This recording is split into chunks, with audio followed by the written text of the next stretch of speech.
I just read Pre-suasion by Robert Cialdini. Aren't you a little scared?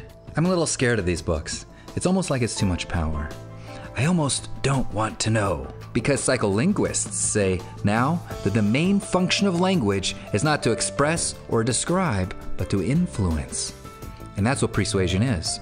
It's the influencing of the subconscious. It's that world we don't see.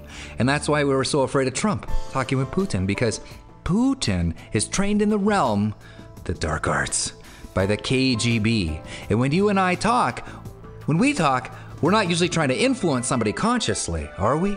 Well, we are sometimes, I would say, but we're not admitting it to ourselves. So what if we really tried to influence somebody? And what if we could put them in our little aquarium and let the environment shape how they feel? Okay, the author didn't use this language, but he gives a million examples on how to persuade somebody. For example, if you want someone to feel warm toward you, hold a cup of hot coffee. It works. I just tried it. I only had water, so I heated it up and I held it in my hands. And I talked to my father-in-law. And it's like the hot water makes you want to cuddle. You know those days? So cold outside? And it worked for the very first time. It worked and we trusted each other. I'm going to carry a cup of hot water with me everywhere now. Millions of examples. So I love stuff like this. Let's say you have a call center and you're trying to sell breath deodorizers. If you flash a word on the wall, I never thought that this would work. You know those posters you see in dentists' offices? Motivation. And it shows some guy climbing up Mount Everest, or overcome, succeed, somebody's sailing, perseverance. It depends on where you're working, but it turns out it works. According to one study, this works 60% of the time, having a word just in the background like that. Or even having a poster of a woman winning a race is exactly what you want in your office. So that's what we're talking about.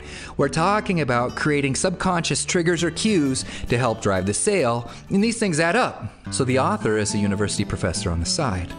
On the side. That's what writers do, okay? It's always on the side. So as a teacher, you're a salesperson. How do you get the students to devote 45 minutes of their time in astronomy class when they hate math, when they thought they were going to be, looking up at the stars, but they got, math? Just to get through class, they have to think of who they're in love with. Well, Mr. Cialdini, the author, is an influencer or a persuader, so he knows how to make us interested. In this case, every class will become the most beautiful thing we can experience. Every class will tap into the source of all science and art. What is the source of all science and art? What is this beautiful thing? I'll tell you what it is. It's mystery. Bukowski used to talk about this, didn't he? With him, it was usually women and their legs. You see the bottom of the dress, and then it goes up, and then it stops. And you're left with this mystery, like, what? Okay, we're just going to stop there.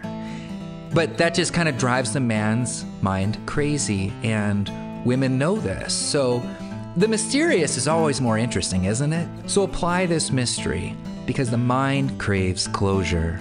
So Mr. Cialdini, the professor, structures his classes to be mystery stories. What a great teacher. Thank you so much for joining me today, and feel free to share this video with any of your friends.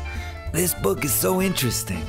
Don't forget to hit that subscribe and thumbs up button if you haven't already. Meanwhile, have a fantastic week. I'll see you next Friday, if not before. It was great, as always.